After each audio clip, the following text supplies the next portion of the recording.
Hi everyone, it's good to be back. Simon Keeling here at weatherweb.net, and it's Monday the 5th of May. Thanks again for watching. Don't forget that weatherweb.net is all kept free of charge because you can keep on coming back using the site and using the various forecasts, watching the videos, etc. It means that we can put more adverts in front of you, and adverts mean money, and that's what generates the revenue that keeps the site free of charge. So thanks for doing that. Also, big thanks to Gary, who's been looking after things over the last couple of weeks, keeping you informed of things.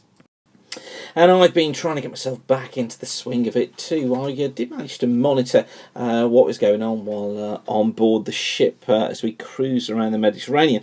But of course, nothing like being with the charts day in, day out, is there? And I've been looking at what middle part to the end part of May looks like, and I'll show you more of that in just a second. But first, just to bring you up to date on where we are this week, this is the chart for today. Got a warm sector, got fronts moving in from the west at the moment. They'll be bringing some outbreaks of rain during the course of tonight.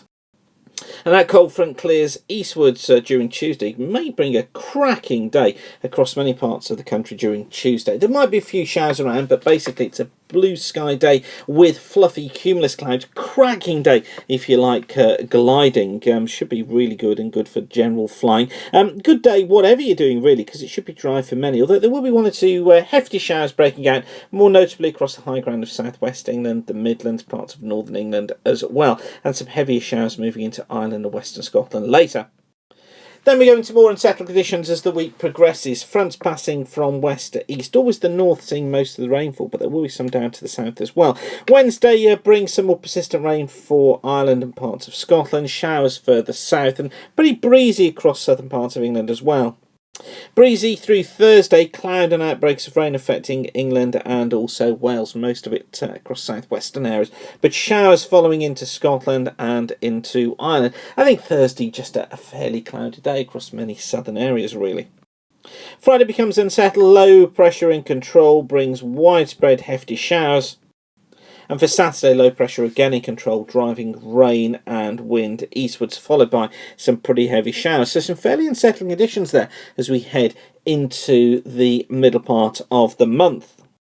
And rainfall totals looking like this for the next week. This is up to the end of next Monday look, and we're looking at sort of 30 to 60 millimetres across many parts of Scotland, Ireland, northern England and also Wales. 20 millimetres plus across many southern areas. So there is going to be some rainfall around. Probably never really particularly very cold. I think temperatures probably averaging out near or just above normal, but I think just unsettled. Now, there is a question mark as to what happens as we get into the middle part of the month.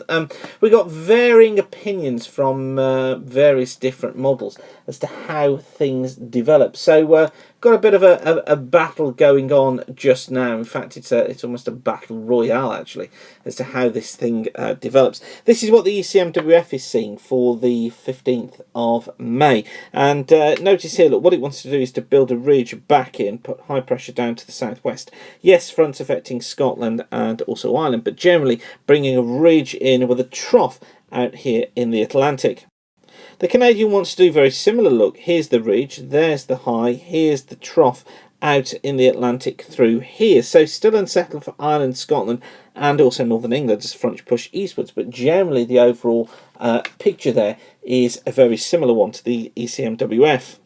Now the GFS ensemble is somewhat different. Look, it has the region much further east, has it actually over the UK, and has the trough much further east over the UK, and has the ridge out here further eastwards as well. So bringing low pressure in, and what the ensemble and what the GFS operational actually has wanted to do for some time is just to bring that trough in and make things way more unsettled, and keep it fairly unsettled into the middle of the month as well. And what it then tries to do is to make the period from around the 18th or the 19th onwards start to improve, with higher pressure coming in during the second half of May. Now, I've been trying to get some backup for this, and just been looking at the MJO, because my overall opinion was that the middle part of the month would become unsettled. So we'd start this week, we'd then go into this unsettled pattern into the middle of the month. I was thinking around about the 19th, 20th, and then see high pressure build and a big improvement towards the end of the month. So been looking at the MJO just to get a picture as to what that wants to do. This is the CFS forecast, and this is where we have been here. So bringing us into phase 7 at the moment, and you notice how we neatly go through phase 8, then down into phase 1, phase 2, phase 3, and this is getting into the period around about the 21st of May. Now this is what the phases generally mean.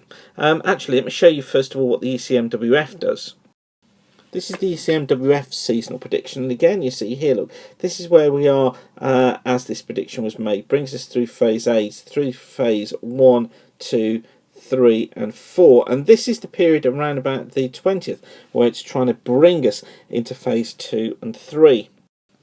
Now, this is May, and this is how generally Mays appear with those phases. So we've got 1, phase 2, phase 3 and phase 4 here. So phase 1 tends to bring in low than normal heights up towards the northeast of the country, higher to the south.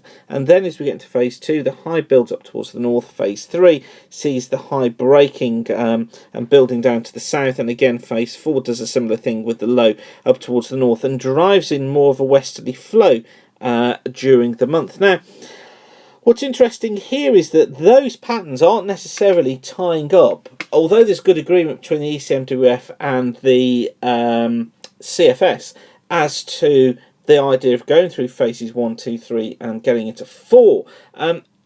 So actual weather detail and matching up with these phases, that just isn't there.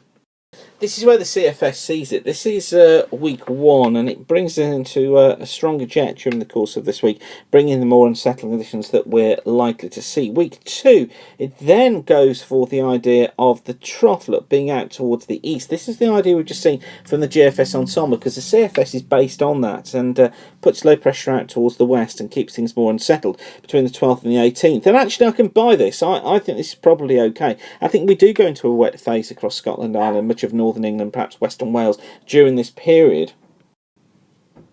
And then week 3, it tries to build in the ridge significantly out towards the east, so through here, keeps the trough out to the west, puts the high in here, brings in mild conditions from the 19th to the 25th, and then for week 4, it has the idea of the high staying over us, higher than normal heights, high pressure being in here, taking us into week 4. And I can see the evolution of this taking us into this pattern. Certainly the Japanese long range agrees with these ideas as well, and so that's where I'm kind of losing the will to follow the phases of the MJO, although the predictions between the various models do agree. So I think what we have probably is some discrepancies in the phases of the MJO, but the longer ranges seem to be performing okay in terms of how they want to see things developing. And this overall idea of a building pressure towards the end of the month. So going into unsettled phase mid part of April, and then more settled from around the 19th onwards, and possibly a warm and fine end to the month. Now, very early stages at the moment, of course. This is going to be a story and a theme that I'll be developing over the next few days, so make sure that you come back and watch the videos regularly for any updates. But I'm going to leave you with that for now. You can follow us on Twitter at WXWeb, and of course you can follow us throughout at the website. So for now, thanks again for watching. It's good to be back. It's good to be talking to you again. Whatever you're doing, have a great day and keep the sun shining. Bye for now.